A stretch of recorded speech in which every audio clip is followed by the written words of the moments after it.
questão. A nossa primeira questão, a afirmação diz que todo movimento é relativo. Significa que, letra A, todos os cálculos de velocidade são imprecisos. B, não existe velocidade com velocidade constante. C, a velocidade depende sempre de uma força. D, a velocidade depende sempre de uma aceleração. E, a descrição de qualquer movimento requer um referencial, né? Todo movimento é relativo, né? Ele depende de alguma coisa. Então, qual você marcaria dessas opções? Bom, então se você marcou a letra E, você acertou, né? Por quê? Na letra A, todos os cálculos de velocidade são imprecisos, né? O que quer dizer que isso é falso.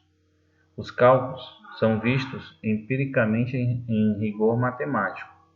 Bom, na letra B, não existe movimento com velocidade constante. É falso, certo? A aceleração é zero, certo? Não existe movimento com velocidade constante. Existe movimento, certo? Na letra C, a velocidade depende sempre de uma força. É falso. Bom, existe velocidade sem aceleração. D, a velocidade depende sempre de uma aceleração. É falso, porque a velocidade, pessoal, constante, ela não possui aceleração, certo? E na letra E, a descrição de qualquer movimento requer um referencial verdadeiro. Se o referencial estiver, por exemplo, na mesma velocidade, no mesmo sentido do movimento do corpo analisado, então eles estarão parados entre si, ok? Então, se você marcou a letra E, tá ok. A segunda questão, imagine um ônibus escolar parado no ponto de ônibus e um aluno sentado em uma de suas poltronas, né? Quando o ônibus entra em movimento, sua posição no espaço se modifica. Ele se afasta do ponto de ônibus. Dada essa situação, podemos afirmar que a conclusão é errada, né? Não é a certa, é errada. Seria qual?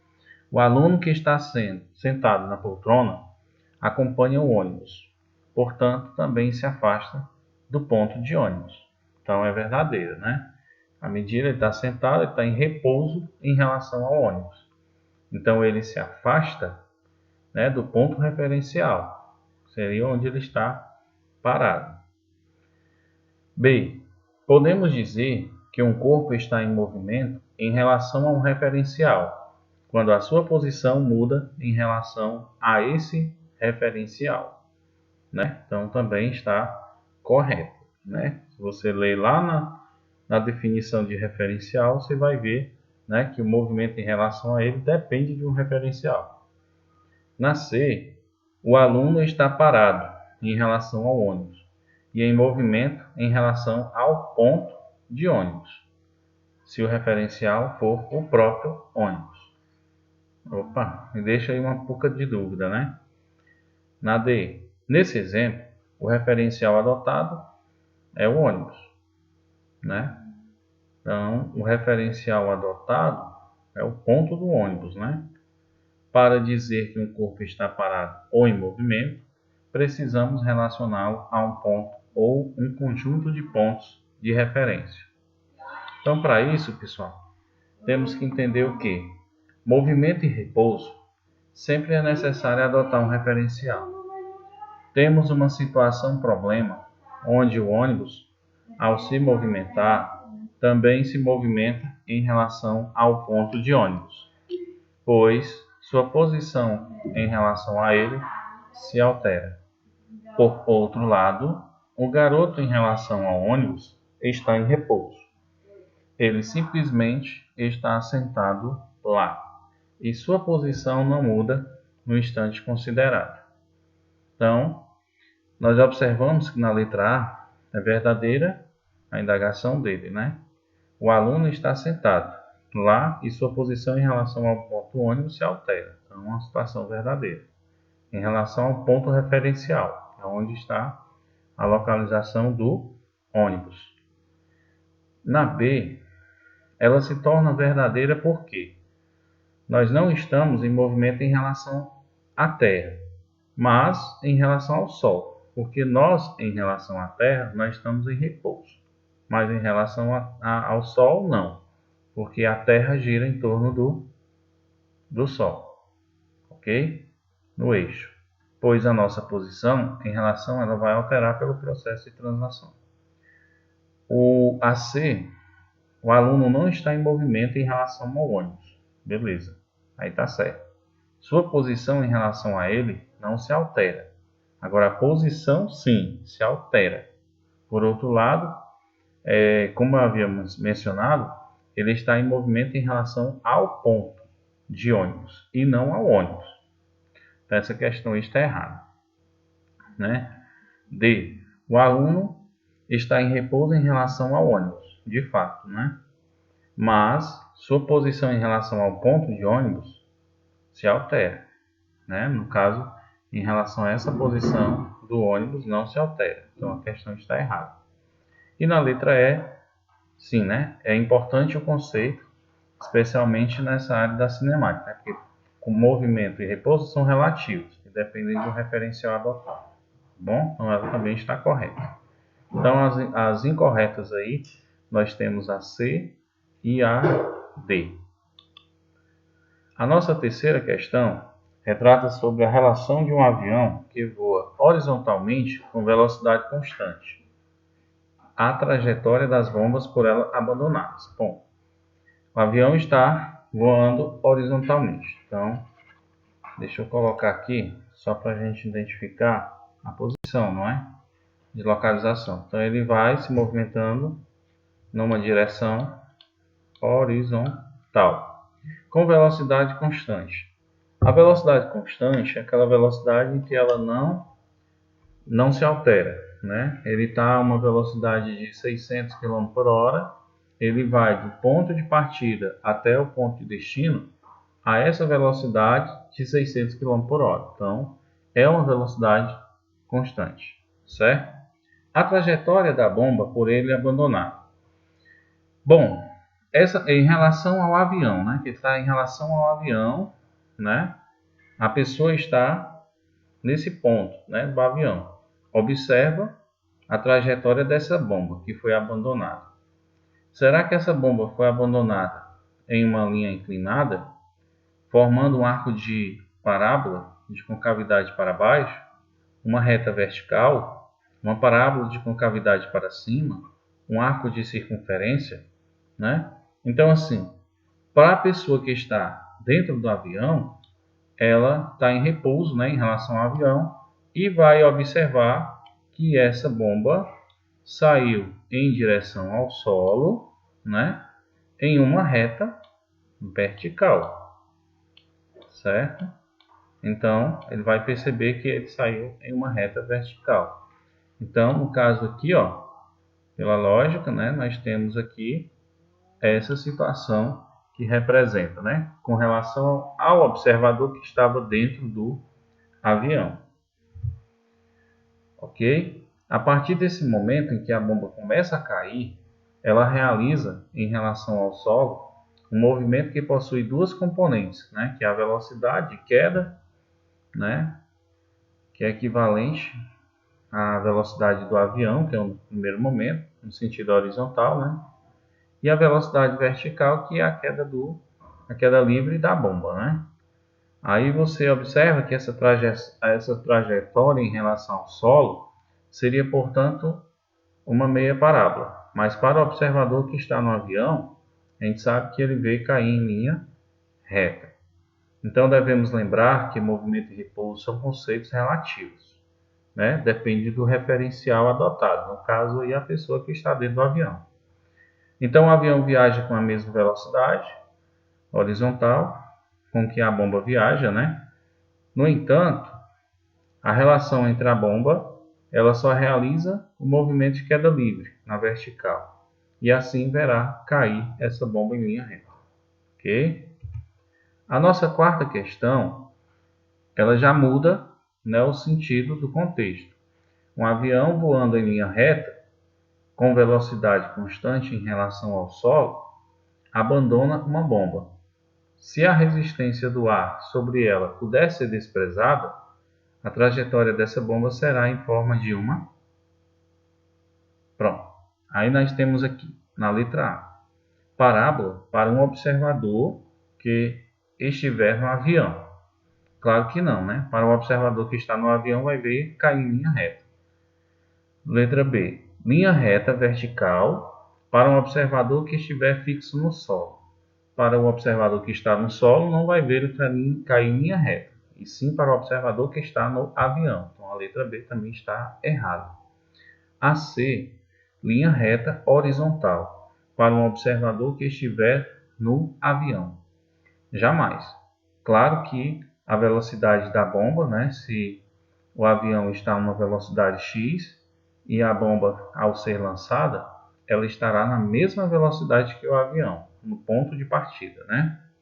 Então, aqui diz que a linha reta horizontal para o observador será a mesma, né? O mesmo processo de queda para a pessoa que observa ele que está no chão, no avião, perdão. Bom, é claro que a tendência da bomba é ela ter uma queda vertical e não horizontal. Então essa daí desconsidera. Na letra D, a linha reta vertical para o observador que estiver no avião. Ok? Pronto. Então a gente observa. O observador está no avião, ele vai observar essa bomba cair em linha reta. Certo? Então nós teremos aqui corretamente, né, assinalada a letra D. Então, essa questão ela é muito fácil, né? Você precisa saber quem é o observador, em que posição ele se encontra, ou seja, o ponto referencial será em forma, né, de linha reta, pois o observador que está no avião observa uma linha vertical. Já o observador que está na Terra verá uma forma de parábola, certo? A nossa questão 5, analisando as proposições abaixo, marque cada uma delas com verdadeiro ou falso. Bom, o estudo da trajetória de uma partícula independe do referencial adotado. É falso. Independe? Claro que não. O estudo da trajetória depende, né, da partícula, depende do referencial adotado. Ele está dizendo aqui que independe, que não há, né, não necessita, né, de um referencial. E ele necessita de um ponto referencial adotado. Então ela é falsa. Então se ela é falsa, automaticamente eu posso eliminar de cara a letra C e a letra D. A segunda, uma partícula que está em movimento em relação a um referencial pode estar em repouso em relação a outro. Pode sim, é o caso do menino lá, né? Então, nesse caso é verdadeira. Se a segunda é verdadeira, eu posso eliminar a letra B somente. Está entre A e E. Vamos ler aqui a nossa terceira e última. Se dois móveis se deslocam por uma estrada retilínea com velocidades constantes e iguais, e no mesmo sentido, um está em repouso em relação ao outro. Se os dois estão se deslocando na mesma estrada retilínea com a mesma velocidade, então eles estão em repouso em relação ao outro. Verdadeira, né? Então, se é verdadeira, nós teremos aqui a letra E como verdadeira. Ok? A sexta questão retrata de uma pessoa, né, que vai se encontrar em um lugar fixo, vai estar em um lugar fixo de um caminhão, animado de movimento retilíneo, e cujo valor da velocidade é constante, né, como eu havia explicado anteriormente. A pessoa lança uma pedra vertical para cima, desprezando-se a resistência do ar.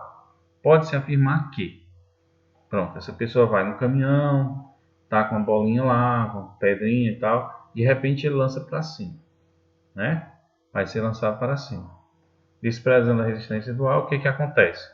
A pedra atingirá o solo na vertical do ponto que foi lançada, a pedra retornará à pessoa que a lançou, a trajetória será uma reta vertical em relação à terra, a trajetória será uma parábola em relação ao caminhão, a pedra atingirá o solo na frente do caminhão, né?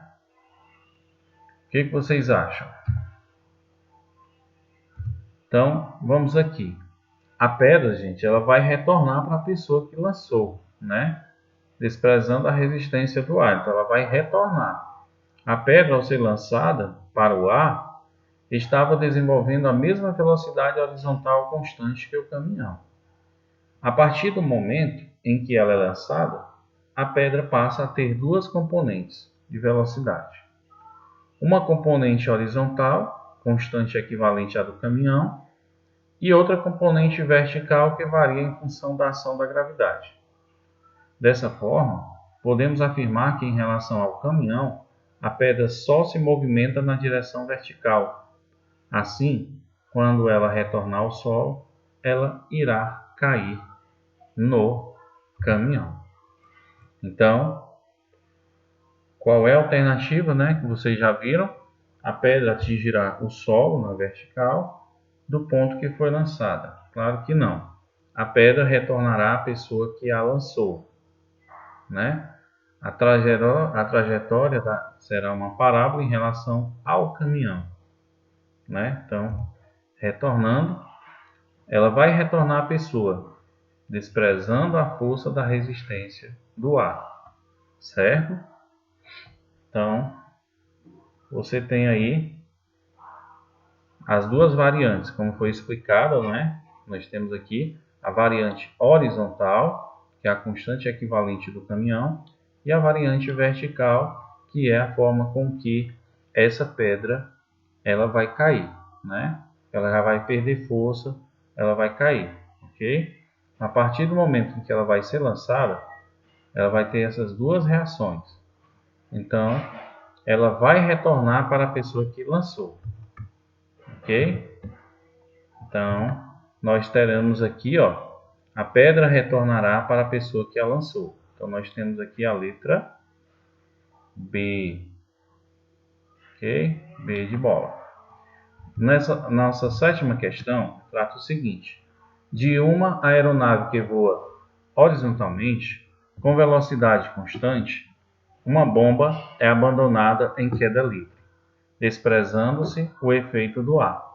A trajetória da bomba em relação à aeronave será um arco de eclipse, um arco de parábola, um segmento de reta vertical, um ramo de hipérbole ou um ponto. Bom, essa aeronave, gente, ela vai voar horizontalmente, igual a outra explicação, com velocidade constante, mesma velocidade. Essa bomba vai ser abandonada em queda livre, desprezando os efeitos do ar. Em relação à aeronave, o que vai acontecer? Né? Em relação à aeronave, a pessoa está na aeronave, aí ela vai ver essa bomba ser lançada em queda livre. Então, como é que ela vai observar isso? Um arco de elipse, um arco de parábola, segmento de reta vertical, ramo de hipérbole ou um ponto, né? Ela vai ver cair numa reta, né? Não é para o observador que está no solo, e sim para a pessoa observador que está na aeronave, né? Então ele vai observar ela cair numa reta vertical. Portanto, aqui nós teremos corretamente a letra C, né, como segmento de reta vertical. Como a bomba estará à mesma velocidade que o avião, a visão de queda será uma linha vertical, ok? Na oitava questão, um avião voando com velocidade constante e próximo à superfície da Terra abandona um objeto. Despreze o efeito do ar. Para um observador parado no solo, a trajetória do objeto é vertical, oblíqua, semicircular, hiperbólica ou parabólica, né? agora aqui já muda. A pessoa não está mais no avião. É um observador que está no solo, né? Está na superfície da Terra, está lá embaixo, o avião lá em cima, e ele observa lá de cima, né? Como é que ele vai observar a queda desse objeto, né? Claro que ele vai observar formando um arco de parábola, né? Ele vê aqui, o avião vem nessa direção, tá? Esse objeto cai desse ponto. O observador está nesse ponto aqui do solo. O observador está nesse ponto do solo. Aqui o olho do observador. Quando ele vê esse objeto caindo, ele vai ter, né, a observação que esse objeto vai cair dessa forma. Então, dessa forma, será um arco de parábola. Ok? Então, a nossa aula encerra por aqui. Espero que essa revisão tenha deixado mais claro, né, o conteúdo para vocês. Qualquer coisa, vocês podem dar uma lida, né, no livro de vocês, dê uma lida na parte cinemática, dê uma lida com mais intensidade para vocês estudarem mais, e próxima semana nós teremos aí um trabalho de 10 questões para vocês resolverem e fazerem essa devolutiva. Quem não fez a devolutiva das atividades anteriores, nós temos aí, incluindo essa do nosso vídeo aqui de hoje, nós temos aqui 3 aulas, ok? 3 aulas a receber. Essa atividade que vocês estão assistindo agora, né, dessas questões, ela vai valer como atividade feita, né? Vocês vão copiar no caderno de vocês, ok? Vão responder, né? Já estão aqui respondidas no vídeo, mas só por efeito de conhecimento, de aprofundamento das questões, vão copiar e respondê-las e fazer a devolutiva. Não esquecendo de vocês se identificarem. Coloquem o primeiro e o segundo nome de vocês. Alguns estão colocando o nome todo completo. Tudo bem, ótimo, tá certo? Mas identifique também a turma. Sempre que você entrar em contato para fazer uma pergunta, alguma coisa no PV, se identifique, tá bom? Para que a gente possa saber a qual turma eu estou me comunicando e qual aluno que a gente está respondendo, para que a gente possa atender esses anseios de vocês, tá bom? Então a nossa aula fica por aqui e até nossa próxima aula, se Deus quiser, tá bom? E bons estudos para vocês, estudem para o nosso trabalho próximo.